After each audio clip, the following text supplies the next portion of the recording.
Good morning. The Vice Chair and I are grateful to be joined by incredible leaders within our caucus, Nikema Williams and Sarah Jacobs.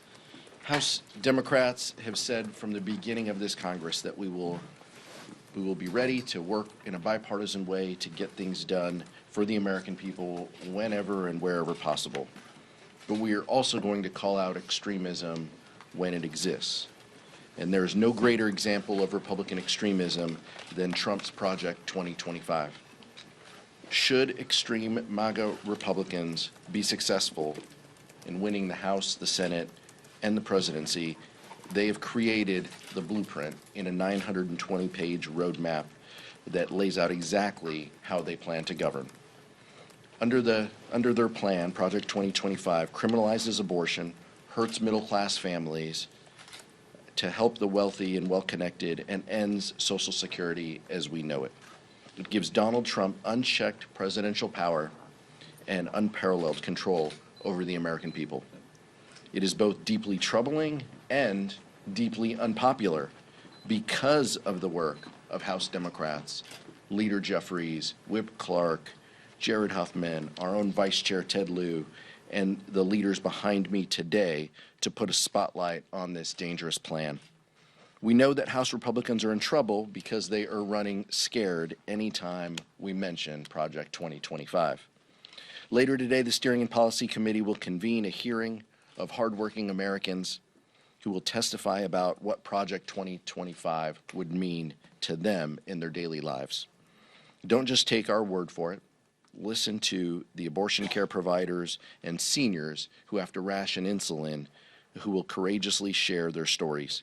House Democrats are fighting for them, as House Republicans are fighting to give Donald Trump more control of our daily lives. Now I'll turn it over to Vice Chair Ted Lieu. Thank you, Chairman Aguilar. Trump's Project 2025 isn't just a radical document. It's a document that Republicans this term have tried to implement through a series of appropriations bills. And as Chairman Aguilar said, we're having a hearing today that the Steering and Policy Committee is hosting at 2:15 in HVC 215. Hope you all can make it. And I want to thank Jared Huffman earlier this year for starting the Project 2025 task force. This is 920 pages of crazy. That's what Project 2025 is, with deadly consequences. I'm going to go through just 3 of the insane things in that document. Project 2025 wants to eliminate the Department of Education, and that is on page 319 of the document. Project 2025 also wants to eliminate the National Weather Service. Think about that. We've got a hurricane coming into Georgia and Florida, and this is what Project 2025's authors want to do. They want to eliminate the National Weather Service. That's on page 675 of the document. And get this, Project 2025 wants to allow children to work in hazardous conditions. Like, who comes up with this crazy stuff? That's on page 595 of the document. So again, I hope you all come to this hearing, and let me now introduce our amazing member from Georgia, the great Nikema Williams, who will talk about reproductive freedom and Project 2025. Thank you, Vice Chair Lieu and Chairman Aguilar. Good morning, everyone. I'm Congresswoman Nikema Williams, and I proudly represent Georgia's fighting 5th Congressional District.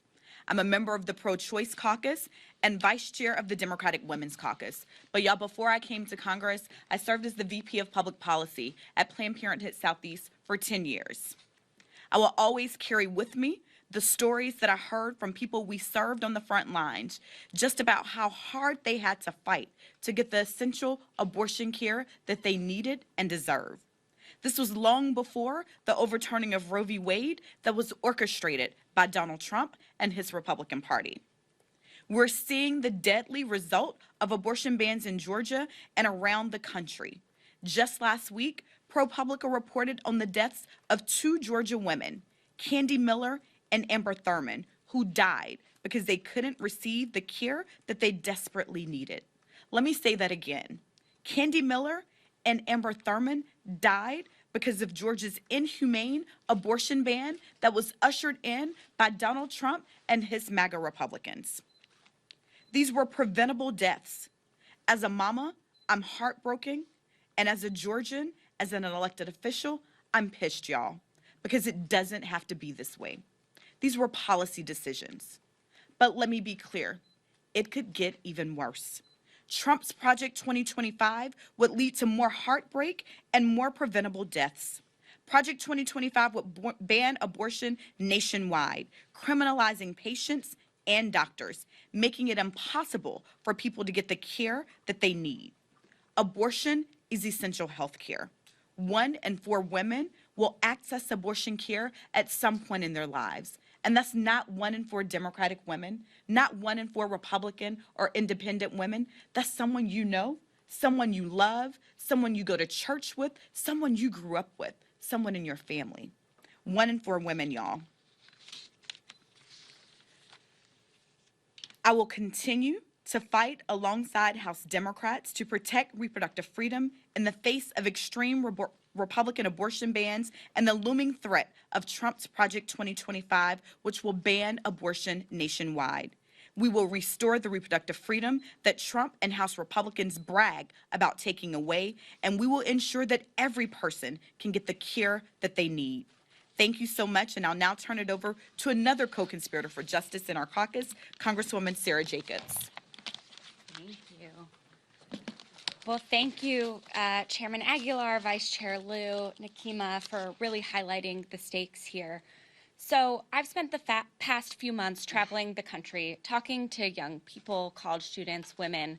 I'm a 35-year-old woman, so basically this is a topic I talk about all the time with my friends and peers. And here's the deal. All of these young people are terrified about Project 2025, and so am I. So not only would Project 2025 make it difficult or impossible to access abortion, birth control, emergency contraception, and other reproductive services, as my colleague Nikema highlighted, it would also authorize a pregnancy surveillance system. So even if you live in a state like California, like I do, where we have strong state-level abortion and privacy laws, you would not be protected. Every abortion, every miscarriage, every stillbirth, every pregnancy loss, every pregnancy, even abortions and pregnancy losses that result from medical treatment, would be logged and reported to the federal government and used to monitor pregnancies. Project 2025 would supersede HIPAA. It would nullify doctor-patient confidentiality, and it would reject our right to privacy. And pretty soon, it would be used to weaponize health data against patients and providers in court. We've already seen this happen. In 2017, Mississippi police charged Latice Fisher after digging into her Google search history and finding that she searched how to buy misoprostol abortion pill online. In 2022, Nebraska police used Facebook messages between a mother and a daughter, private Facebook messages, to prosecute an abortion that was illegal under state law. Now, imagine how much more this would happen if there was a centralized treasure trove of this information, of this data. Now, House Democrats, we want to protect the sensitive data, and we have a bill to do it, the My Body, My Data Act. House Democrats, we want to strengthen HIPAA for the post-Roe era, not gut it, and we have a bill to do that, the Safer Health Act. But you know who stands in the way? MAGA Republicans. House Democrats will continue to fight to protect patient privacy, protect their right to make their own health decisions, and protect them from abortion and pregnancy surveillance. So thank you so much, and now I will turn it over to Chairman Aguilar for questions. Thank you so much, Sarah and Nikema, for joining us. Questions?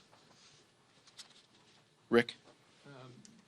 Given that Speaker Johnson now appears to be cooperating and collaborating with Democrats on the CR to keep the government open, can you envision a situation in which if Democrats win the House and it's a narrow majority, the leadership would cooperate and the Speaker would cooperate in a similar way with Republicans to keep the government open? Look, I think the core of the question is about governing. And I don't think there's any question that House Democrats want to govern. You'll see tomorrow how many House Democrats versus House Republicans vote to avoid a shutdown. You've seen this year when we passed an omnibus bill where House Democrats stood. When we funded aid to Israel and Ukraine, You saw exactly where House Democrats were in contrast to our colleagues on the other side of the aisle. House Democrats want to govern. I've said before from this podium, we wake up every day trying to get to yes on bills and legislation, no matter who is in the majority, because we know we want to help people. We want to make a difference in the lives of folks in our community, and you do that by passing legislation and beating back against terrible ideas and legislation like Project 2025. So I don't think there's any question that House Democrats will work with anyone, anywhere, to fund government, to fund our military, to protect our troops, to support Social Security and Medicare, to protect a woman's right to reproductive freedom. Those are the things that we're fighting for, and if we have an omnibus or a CR or a policy that does that, we're going to work to accomplish that. Mike? Thank you, Chairman. The Pentagon announced yesterday that it would send additional troops to the Middle East as tensions rise between Israel and Lebanon. I'm curious, what's your message to Americans, especially young voters who are displeased and discouraged by the war in Gaza, people who are concerned that the U.S. may be dragged into another war? What's your message to those Americans on behalf of the House Democratic Caucus? Well, first, the House Democratic Caucus wants to ensure that there's stability in the region. We want to make sure that we de-escalate as much as we can, to the extent possible, what is happening.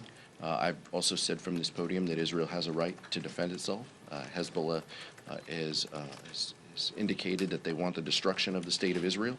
Those are very real statements, and Israel is acting. But to the extent that we can, we need to lower the temperature. Ranking Member Meeks shared with the caucus that he was having phone calls and conversations with folks around the globe to do just that. We need to continue to do that in the days and weeks ahead. Hi, thank you for asking the question.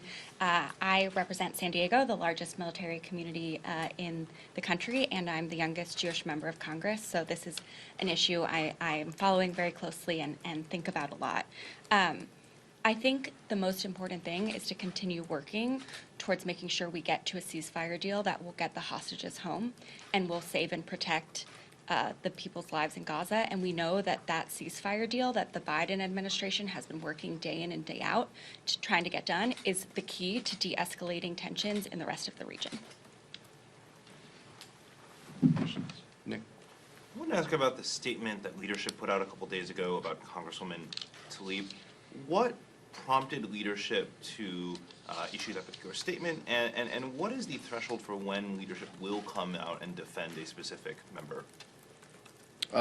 When we see something that is offensive, and you've seen us act in unison when that's happened, but depicting the only Palestinian American in Congress as a terrorist is shameful, and we need to continue to eliminate and speak out against Islamophobia, and Leader Jeffries, Whip Clark, and I stand by the statement that we put out. Pablo? So Speaker Johnson says that he is committed to certifying the election if it's, quote, free, fair, and safe. They're going to follow the Constitution and observe regular order. Do you believe him, given his arguments during the last election? He doesn't have a track record that would indicate to the American people that he should be believed. He was the chief architect of the House Republican legal strategy to turn back a free and fair election. So the metric that he's using is a little curious, and so I think that gives us all a bit of heartburn. Look, at the end of the day, the one thing that we can control is to ensure that it is a free and fair election, which I'm confident it will be, and to ensure that when those votes are counted on January 6th of next year, Speaker Jeffries is the one with the authority. And so January 3rd becomes incredibly important before January 6th when the new Congress comes in. But what options would Democrats have if, say, Speaker Johnson declined to called the House to order on January 3rd. Those are hypotheticals, and we're not going to go down that route. But what I would say is, history is always our guide, and Speaker Johnson doesn't have any credibility when it comes to certifying free and fair elections. Vice Chair Liu. I just want to note that standing here today, Republicans still cannot explain who purportedly stole the election nor how it was done, because the election wasn't stolen. There's been 60 court cases that looked at all their bizarre claims brought by Speaker Johnson and Donald Trump, and the courts looked at the facts and rejected all of those cases. I'm confident that our election officials across America are doing their public service. They're going to run elections in a fair and impartial manner, and then we'll see how America votes this November. From a state perspective, Nikema Williams. We have heard time and time again that Georgia's 2020 election was free and fair, and Donald Trump lost on the ballot. He lost in every subsequent recount, but yet still, the Republicans in our state that are supported by Speaker Johnson have introduced legislation this past legislative session and passed a rule on the State Board of Elections just last Friday that makes it their option if they certify our state results. They now want a hand count of all of the ballots in each county. Georgia has 159 counties, so that is 159 ways that our elections will be certified in the state of Georgia, which is a battleground state. They're trying to set the case so that if it is a free and fair election, so that they can sow doubt in the election process and create chaos and confusion. We are going to continue to do the work to ensure that when people show up to cast their ballots, their votes will be counted and certified. That's what House Democrats stand for, free and fair elections.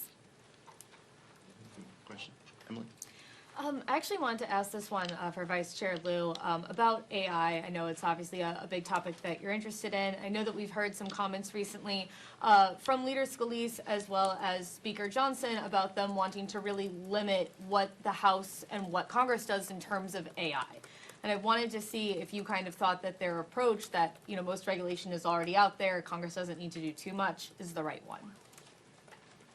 So thank you for your question. I simply note that Speaker Johnson and Leader Jeffries established this House AI bipartisan task force, and I assume they wouldn't have done that if they didn't expect the task force to do its work and put out recommendations that they would like to follow. So we're done with our hearings, and now we're in the process of drafting the report. I don't know if Speaker Johnson or Scalise have been following everything that's been happening in the task force, so it's not clear to me they know the details, but it's been a very bipartisan task force. I think we're going to come up with a report that's going to talk about the kinds of AI we should regulate and how we might want to go about doing so. I think a lot also depends on what happens on November 5th. And I also just note that under Republican control this term in the Congress, we've just had trouble keeping the lights on. So it's not like AI is any different in terms of other issues that the Republicans have not gotten to because they are so chaotic and dysfunctional. So if there's a new makeup of Congress, I think you're going to see some legislation come through. Max? An appropriations question, we had Speaker Johnson earlier today say he doesn't want any omnibuses or minibuses after the December funding deadline runs out. What is your most likely scenario for what happens on December 20th? When the government funding will run out of the CR's pass this week. He also said it was righteous to stand by a 6-month CR with poison pills attached to it. So things change, and we'll continue to work in a bipartisan, bicameral way. You saw. I don't think that's a position shared by Senate Democrats and Republicans.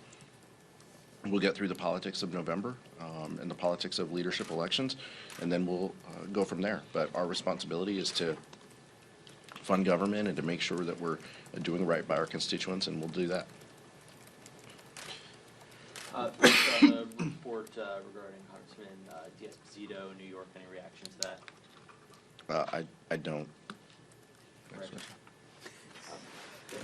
Are you expecting a majority of Democrats to vote in favor of the CR tomorrow? And also, have there been any concerns that have been brought up for maybe some members who are not sure if they're going to vote yes or no? We haven't whipped it to my knowledge. Catherine Clark would be the one to answer that question, but clearly for a suspension we need 2/3, so we're going to need a significant number of Republicans.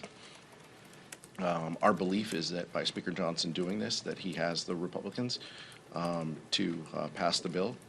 So we'll work in a bipartisan way to make sure that this gets done. Last question. Take another shot. Go ahead.